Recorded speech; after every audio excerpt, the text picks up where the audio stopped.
지난 주일 설교 중에 나오는 내용입니다.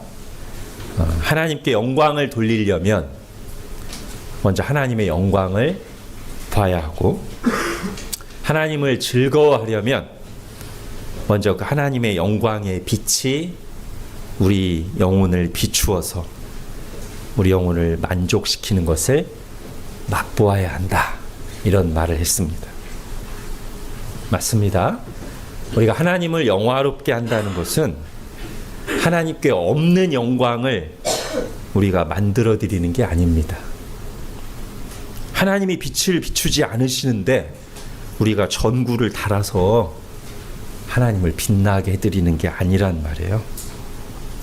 하나님의 그 찬란한 영광이, 하나님의 아름다우심이, 하나님의 하나님다우심이 환히 비추는 걸 보고서 우리가 눈이 부십니다. 하나님, 정말 하나님은 아름다우십니다. 찬란하십니다. 라고 인정하고 높이며 찬양하는 것이 하나님께 영광 돌리는 거예요. 그러니까 말하자면 원래 하나님의 것을 하나님께 돌려드리는 것이고, 하나님을 참으로 하나님께 걸맞게 대하는 것이 하나님을 영화롭게 하고 찬양하는 것입니다. 여러분이 제가 지난주에 여러 번 예로 들었던 그 위대한 작품을 봤을 때나 탁월한 연주를 들었을 때, 그때 우리가 무대에 아무도 없는데, 또는 그 연주가 형편없는데 막 일어나서 막 기립박수 치고 와 이러는 거 아니잖아요.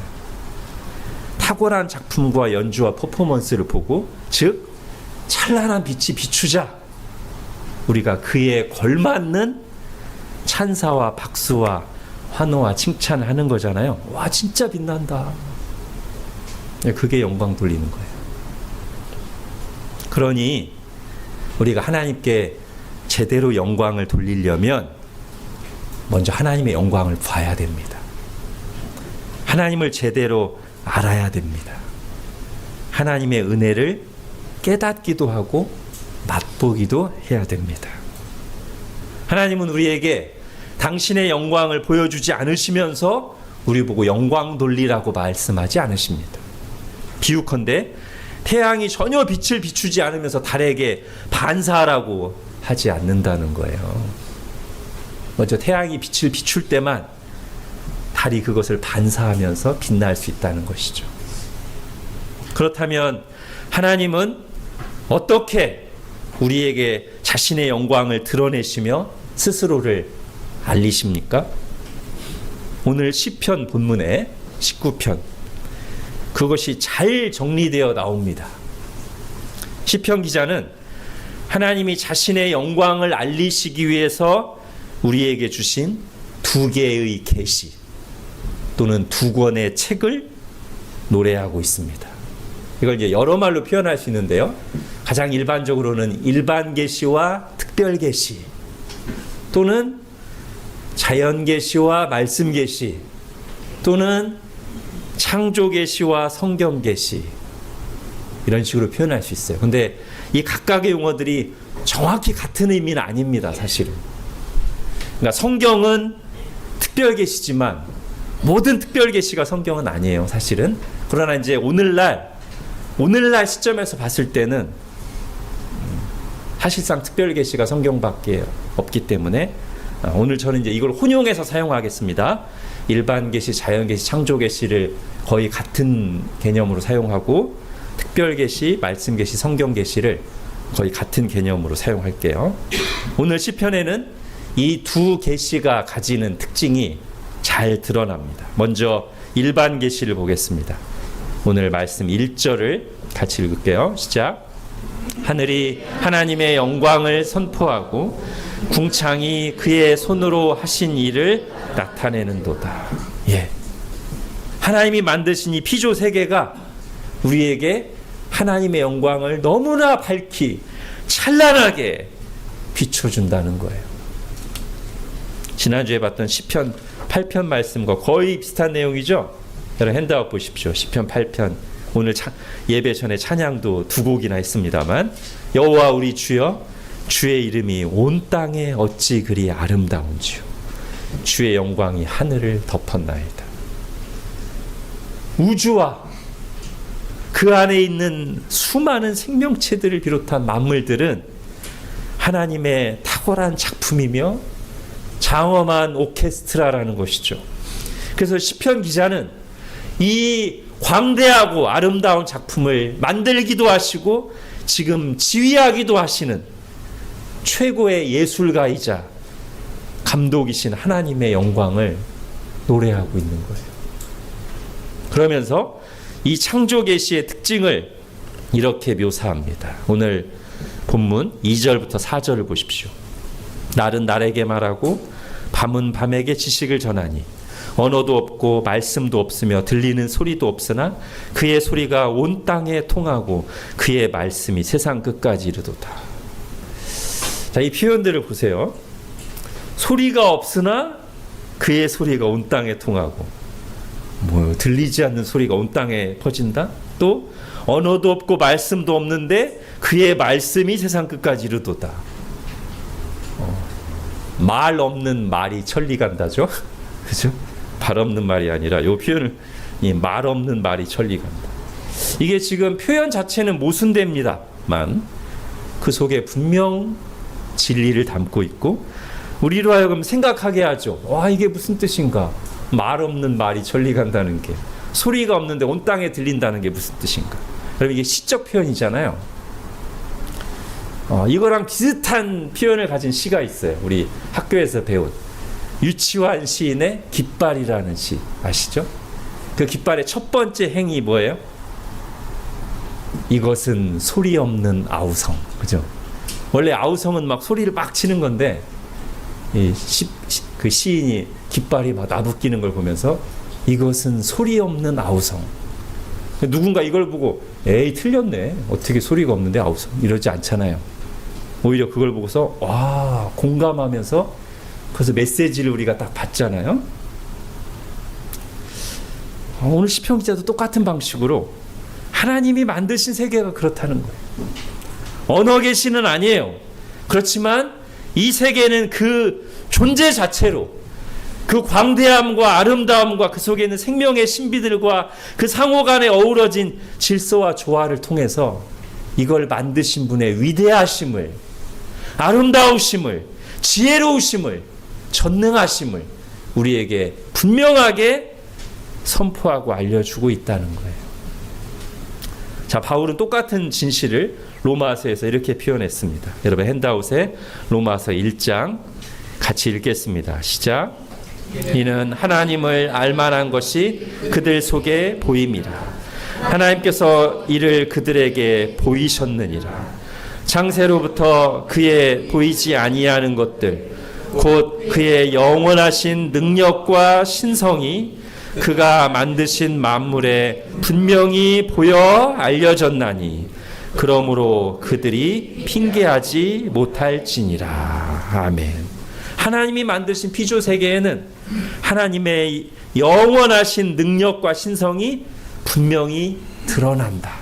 하나님 그걸 통해서 자신을 우리에게 보이셨다. 다른 말로 하면 자신을 계시하셨다. 그래서 여기 일반 계시라는 말을 쓰는 거예요. 말하자면 하나님이 만드신 이 피조 세계는 하나님의 영광으로 가득 찬 극장이다 라고 할 수 있다는 거죠. 근데 이 일반 계시가 가지는 두 가지 중요한 한계가 있습니다. 첫 번째는 하나님의 뜻을 자세히 알려주진 않아요. 즉 하나님에 대해 우리가 이 피조 세계만 보고 하나님이 삼위일체 하나님인 걸 알 수는 없잖아요. 또 구원의 길에 대해서 이 피조 세계만 보고 우리가 예수님 믿고 구원받는다는 진리를 발견할 수는 없죠. 세 번째, 하나님의 뜻대로 어떻게 살아가야 될지 이 피조 세계를 보고 우리가 십계명을 막 명확하게 찾아낼 수는 없잖아요.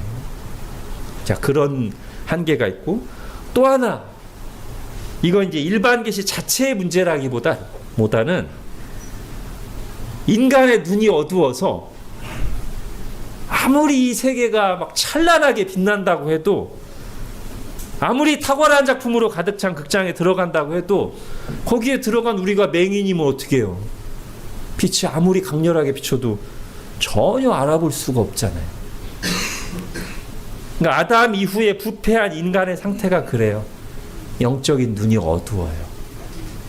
그래서 하나님이 만드신 세계를 매일매일 보고 누리면서도 그걸 만드신 하나님을 인식하지 못해요. 하나님을 생각 안 하면서 살아요. 하나님께 감사하지 않고 영광 돌리지 않는다는 거예요. 자, 시편 기자가 이제 이어서 노래하는 두 번째 책, 두 번째 계시에 이 두 가지 한계에 대한 해답이 들어 있습니다. 여러분 오늘 본문 7절, 8절 같이 읽겠습니다. 시작. 여호와의 율법은 완전하여 영혼을 소성시키며 여호와의 증거는 확실하여 우둔한 자를 지혜롭게 하며 여호와의 교훈은 정직하여 마음을 기쁘게 하고 여호와의 계명은 순결하여 눈을 밝게 하시도다. 자, 하나님이 주신 두 번째 책, 특별 계시입니다. 하나님의 말씀입니다. 그리고 이 하나님의 말씀은 방금 앞에서 얘기했던 인간의 치명적인 문제를 해결해 주는 기능이 있어요. 뭐라고 표현하죠? 이 하나님의 말씀이 영혼을 소성시키고 우둔한 자를 지혜롭게 하며 눈을 밝게 해준다는 거예요.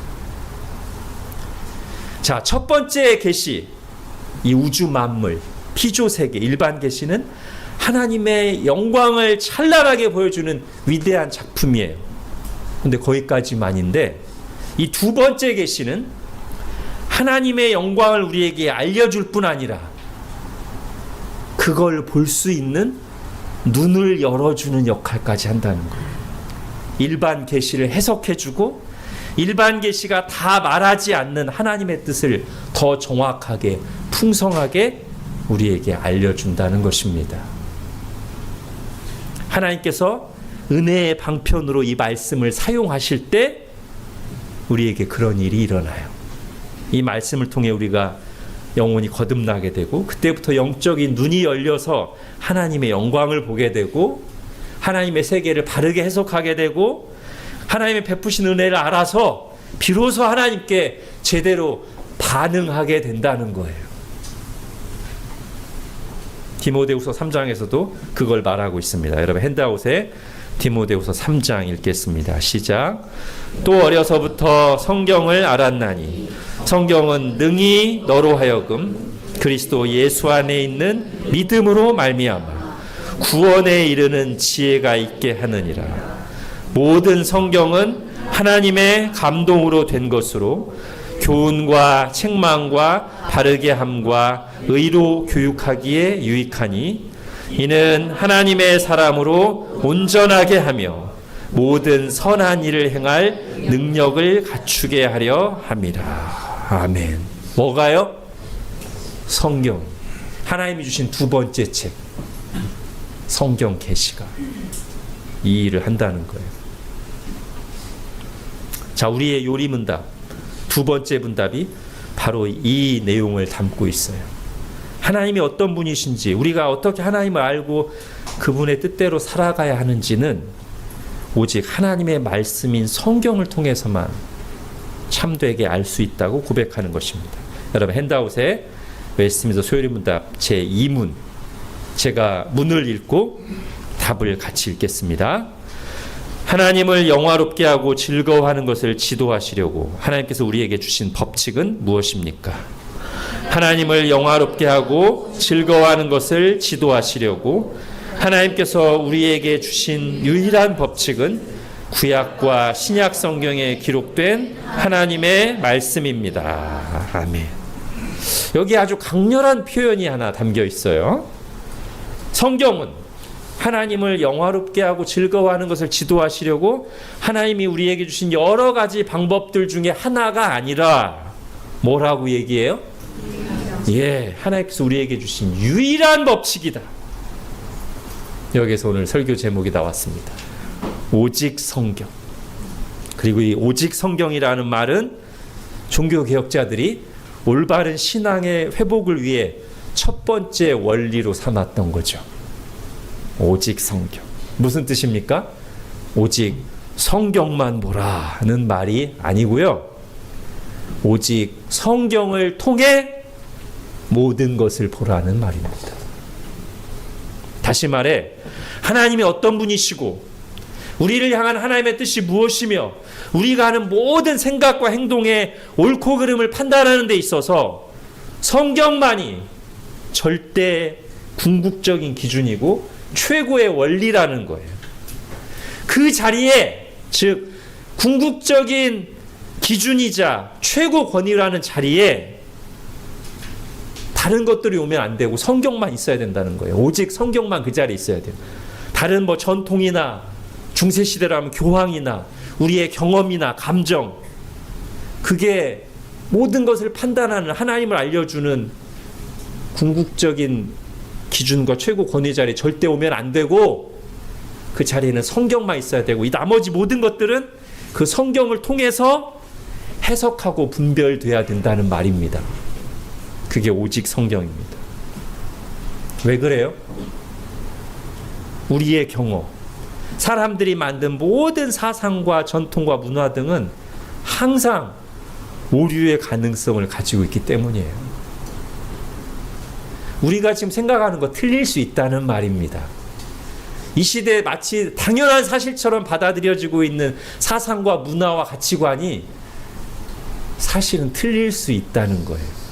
그리고 그걸 바라보는, 그걸 판단하는 우리 자신이 또한 오류가 있어서, 연약함이 있어서 자기중심적으로 해석하고 분위기에 휩쓸리고 잘 속으니 우리도 문제가 있고 우리가 살아가고 있는 해석해야 될 대상도 오류가 있는데 이거를 기준과 최고 권위의 자리에 두면 안 된다는 거예요. 눈금이 일관되지 않고 측량해야 될 대상도 엉터리인데 그 잘못된 잣대를 가지고 문제가 있는 걸 딱 측량해 놓고 자 이거 몇 센치 그러면 이거 어떻게 신뢰할 수 있냐고. 그러니 그런 것들을 기준 삼지 말고 그런 것들을 가지고 세상을 해석하지 말고 영원 불변한 하나님의 말씀, 진리의 말씀인 오직 성경을 가지고 해야 된다. 이 오직 성경. 자, 이제 이렇게 바르게 해석했다면 여러분 오직 성경이라는 말을 그래서 오직 성경만 봐라 나머지는 쓸데없다라는 말로 이해하게 되면 하나님 주신 다른 좋은 것들을 다 놓치게 되겠죠. 성경 자체가 그렇게 말하고 있지 않습니다. 성경 스스로 증언하기를 성경만 보라고 하지 않는다는 말이에요. 오늘 시편에도 보세요. 하나님이 만드신 모든 세계를 바라보고 있고 노래하고 있잖아요. 관찰하고 있잖아요. 그것도 하나님의 작품이고 우리에게 주신 하나님의 선물이라고 말하고 있어요. 자연 만물과 거기에 하나님이 새겨놓으신 원리와 질서와 규칙들, 그래서 그걸 우리가 탐구해서 발견하는 의학과 과학과 학문과 여러 가지 인간의 작품들, 그것들도 하나님에게서 온 것이니 우리가 성경을 통해서 바르게 해석하고 하나님이 주신 의도대로 사용하기만 한다면 다 좋은 것이다. 즉 오직 성경이 말하는 것은 태양과 달 자체를 경계하거나 부정하라는 말이 아니라 태양을 하나님이 말씀이 가르치는 대로 바라보고 사용해야 한다는 거예요.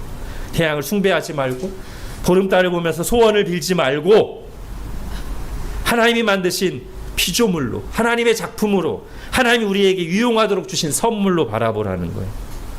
그래서 오늘 시편 기자가 한 것처럼 아까 우리 4절까지 봤죠. 4절 중간 이후부터 6절까지 뭐예요? 시적인 표현으로 피조물 중에 가장 권위 있어 보이는 태양을 노래한 거잖아요. 하나님의 거라고, 하나님의 작품이라고 그렇게 해야 된다는 거예요. 근데 이 성경이 쓰여지던 시대의 대부분의 문화권에서는 이 태양을 최고의 신으로 숭배했단 말이죠. 지금도 보름달 앞에서 소원 비는 사람들이 있어요. 그러지 말라는 거예요. 태양과 달을 주신 하나님께 감사하며 하나님을 찬양하며 농사와 전기와 건강 등을 위해서 잘 관찰하고 연구하고 사용하면 그것이 하나님이 기뻐하신 뜻이고 우리에게 도움이 된다는 거예요. 다른 모든 일반 은총들이 다 그래요. 자, 이제 정리할까요? 우리가 오직 성경을 오늘 요리문답에 가르치는 바를 잘 이해하고 적용해서 모든 것을 성경 아래에 둬야 되겠습니다. 즉 다른 말로 모든 것을 성경을 통해서 해석하고 바라봐야 되겠습니다. 제가 모든 것이라고 했지만 결국 그냥 두 개로 간단히 말할 수 있어요. 뭐를 성경 아래 둬야 될까요? 나 자신. 그럼 거의 모든 게 해결돼. 나의 감정, 내 계획, 그걸 성경 아래에 두라. 또 하나는 이 시대 문화, 그걸 성경을 보고 해석하라는 거예요. 그냥 휩쓸려 따라가지 말고. 저는 뭐 거의 두 가지면 다 된다고 생각합니다. 그렇게 합시다. 나 자신과 이 시대 문화를 최고 권위 자리에 있는 오직 성경 아래에 둡시다. 성경의 관점으로 해석하고 바라봅시다. 그리고 오늘 요리무다에 말하는 것처럼 우리가 하나님을, 그리고 하나님의 뜻이 무엇인지를 생각할 때 우리 생각대로 이러실 거야. 하나님은 하나님 이거 좋아하실 거야. 내 나름대로가 아니라 성경이 말하는 대로. 그러니까 성경을 잘 배워야 돼요.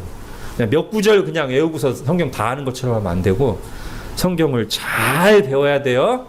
배우면 배울수록 우리가 더 하나님을 잘 알게 되고 우리를 향한 하나님의 뜻이 무엇인지를 잘 이해하고 적용할 수 있습니다. 그럴수록 우리가 더 자유로워질 수 있어요. 자, 요리문답은 성경이 무엇을 위한 유일한 법칙인가를 이제 분명히 말해주는데, 자, 랄프 윈터라고 하는 유명한 선교사님이 잘못된 성경 이해와 사용에 대해서 이런 비유를 들었어요. 자, 어떤 사람들은 성경을 구급상자로 생각한다. 아플 때만 찾는 약처럼, 다치기 전에는, 힘들기 전에는 성경 근처에 얼씬도 하지 않는다. 어떤 사람은 성경을 냉장고처럼 생각한다. 배고플 때 간식을 찾으려고 여는 냉장고, 그리고 딱 열어서는 자기가 원하는 것만, 여기서 이 칸에서 요거 항상 그것만 찾아요. 냉장고. 심지어 어떤 사람은 수정구슬처럼 생각한다. 내가 원하는 것을 이루어지게 도와주는 자기계발서나 마법상자처럼 생각. 자, 이런 것들은 성경을 주신 주된 목적과 다르거나 아니면 충분히 성경을 지금 이용하지 못하고 있는 거라는 거예요. 성경은 분명히 치료제 역할을 합니다. 그렇지만 다치기 전까지는 열어보지 않는 구급상자가 돼서는 절대 안 되고요. 성경은 분명 다양한 주제들에 대한 지식과 정보를 우리에게 제공하지만 그것이 성경의 주된 용도는 아니라는 거예요. 비유하자면 그렇게만 성경을, 구급상자와 냉장고 정도로만 성경을 이용하는 사람은 마치 어디든 갈 수 있는, 심지어 우주 끝까지라도 달려갈 수 있는 최고급 컨셉트 미래형 자동차를 가지고 있으면서 그 차를 어디에만 이용해요? 이빨에 낀 고춧가루 뽑기 위해서 자동차 그 백미러만 이용하고서 나는 이 차를 충분히 이용하고 있어. 또는 난 그거보단 낫지. 나는 그 편안한 차 좌석에 앉아서 카스테레오를 들으면서 나는 이 차를 충분히 향유하고 있어. 너무 안타까운 일이죠. 그죠?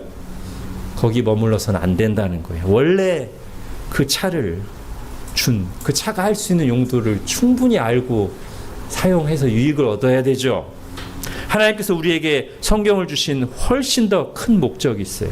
오늘 요리문답이 그걸 말해주고 있는데, 이문 다시 볼게요. 우리가 지난주에 인간의 제일 되는 목적을 말했는데 이 이문이 말하는 것은 어쩌면 이렇게 표현할 수 있습니다. 성경의 제일 되는 목적. 그죠? 자, 답 부분만 같이 읽겠습니다. 시작. 하나님을 영화롭게 하고 즐거워하는 것을 지도하시려고 하나님께서 우리에게 주신 유일한 법칙은 구약과 신약 성경에 기록된 하나님의 말씀입니다. 자, 그리고 그걸 위해, 그 목적을 위해 성경이 우리에게 가르치는 두 가지 핵심 내용에 대해서는 이렇게 정리하고 있습니다. 자, 성경이 가장 중요하게 가르치는 것이 무엇입니까? 같이 읽겠습니다. 성경이 가장 중요하게 가르치는 것은 사람이 하나님에 대하여 믿을 것은 무엇이며 하나님께서 사람에게 요구하시는 본분은 무엇인가 하는 것입니다. 예. 자, 이건 다시 지난주에 살펴본 내용하고 잘 연결되는데요. 제가 지난주에 또 이렇게 얘기했습니다. 자, 우리가 하나님을 영화롭게 하는 방법은 크게 두 가지입니다. 첫 번째는 하나님을 찬양하는 것이고, 두 번째는 하나님이 기뻐하시는 뜻을 행하는 것, 즉 순종하는 것입니다 라고 했잖아요. 오늘 지금 산문을 보세요. 성경이 가장 중요하게 가르치는 두 가지가 지난주에 말씀드린 하나님을 영화롭게 하는 두 가지 방법과 딱 연결돼요. 그죠? 성경이 가르치는 첫 번째가 뭐예요? 하나님에 대해서 믿을 것. 우리가 성경을 통해서 하나님을 바르게 알고 믿게 될 때 우리는 하나님을 뭐 하게 돼요? 찬양하게 되고요. 성경이 가르치는 두 번째 중요한 것. 하나님께서 사람에게 요구하시는 본분이 무엇인가를 우리가 깨닫고 마음으로 받을 때 우리가 뭐 하게 돼요? 하나님 뜻대로 순종하게 돼요. 그때 하나님이 우리를 통해서 영광을 받으실 것이고 우리에게는 하나님이 주시는 참된 기쁨이 있을 것입니다. 이게 하나님 나라입니다. 이게 하나님 나라예요. 하나님과의 바른 관계 속에서 우리가 하나님을 영화롭게 하고 순종으로 하나님의 다스림을 온전히 받아서 하나님의 뜻이 그대로 펼쳐지고 그 하나님의 뜻 가운데 살아가는 백성에게는 하나님과 바른 관계 속에 의가 있고 평화가 있고 기쁨이 충만한 의와 평화와 기쁨의 나라, 하나님 나라예요.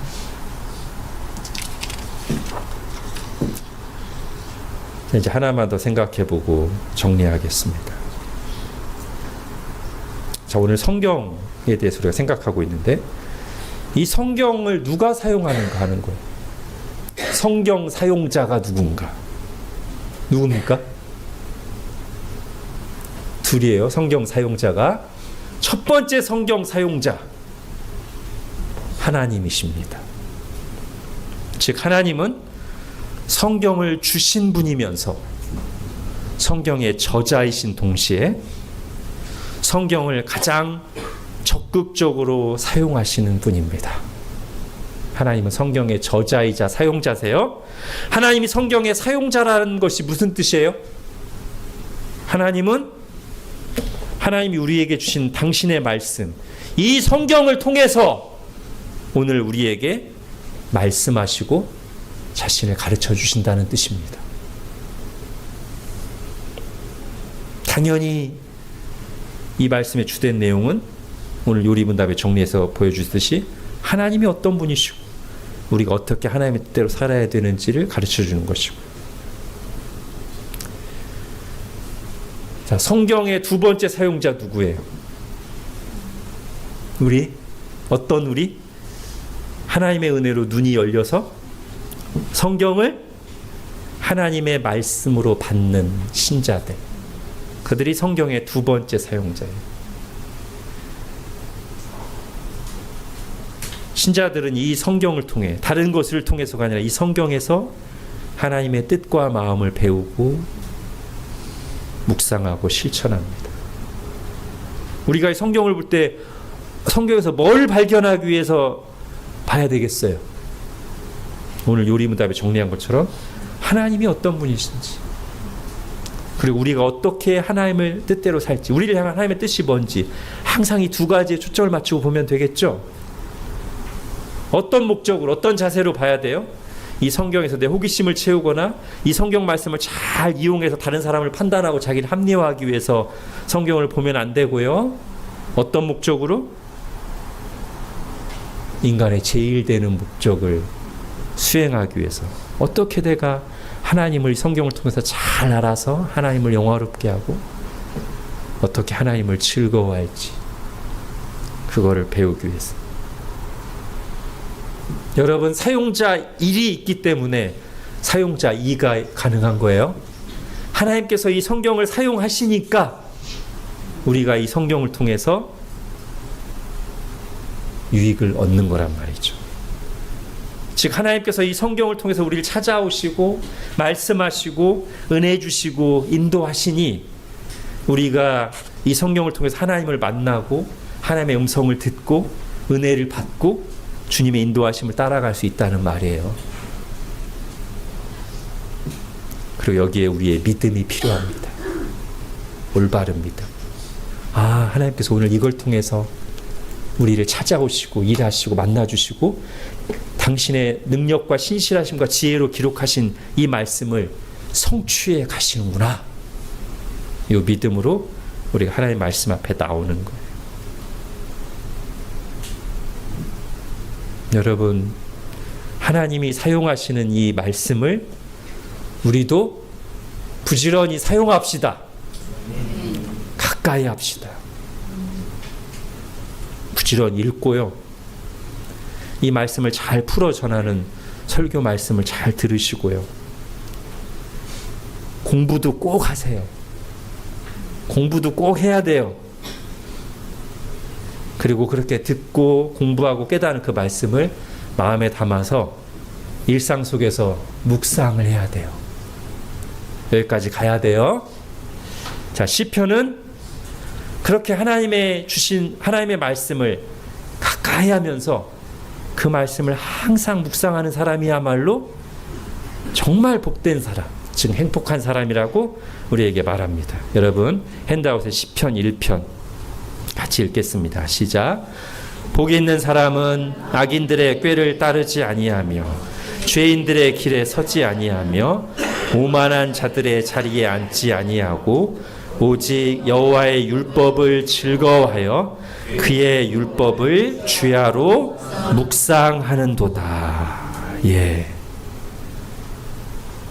이게 성경 사용법입니다.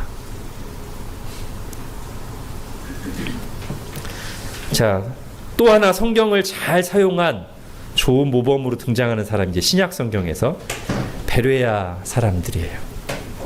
여러분, 사도행전 17장 같이 읽겠습니다. 시작.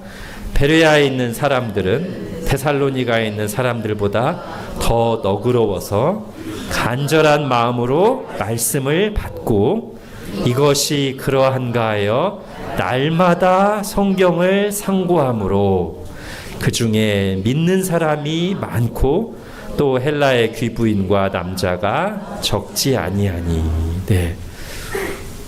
시편에서 말하는 것을 사실상 적용하고 있는 사람들이 지금 베레아 사람들이라고 말할 수도 있을 것 같아요. 그죠? 성경을 날마다 상고하면서 대충 읽은 게 아니라 진짜 이런가? 이게 정말 하나님의 뜻인가? 생각했단 말이에요. 그러자 하나님께서 그 말씀을, 그 성경을 사용하셔서 그들에게 은혜를 주시니 그들 가운데 믿는 사람이 많았다. 이렇게 말하고 있잖아요. 여러분, 올해 이 시편 1편이 말하는 이 행복한 신자의 모습, 그리고 사도행전 17장에 나오는 이 베레아에 있는 신자들의 모습이 우리의 모습이 되기를 바랍니다. 그리하여 이 성경 말씀을 사용해서 은혜를 주시고 일하시는 하나님을 우리가 올 한 해 더욱 알아가고 경험할 수 있기를, 그 영광의 빛을 쬐이면서 그 말씀을 따라 말씀을 힘입어 더욱 부지런히 힘차게 하나님을 영화롭게 하고 즐거워하는 저희 모두가 되기를 바랍니다. 기도하겠습니다. 하나님, 오늘 우리에게 하나님을 영화롭게 하고 즐거워하는 길을 지도하시려고 주신 유일한 법칙, 최고 권위, 궁극적인 기준인 성경 말씀에 대해서 다시 하나님이 뭐라고 하시는지 들었습니다. 하나님께서 이 성경을 우리에게 주셨을 뿐만 아니라 이 성경을 사용하셔서 일하시니 곧 우리를 찾아오시고 우리에게 말씀하시고 우리에게 은혜를 베푸시고 우리를 인도하시니 저희도 성실한 성경 사용자가 되어서 이 성경을 통해 하나님을 만나고 주님의 음성을 듣고 주님이 주시는 은혜를 받으며 주님의 인도하심을 순종으로 잘 따라가는, 그렇게 복된 삶을 살아가는 저희들 되게 하여 주옵소서. 예수님의 이름으로 기도합니다. 아멘.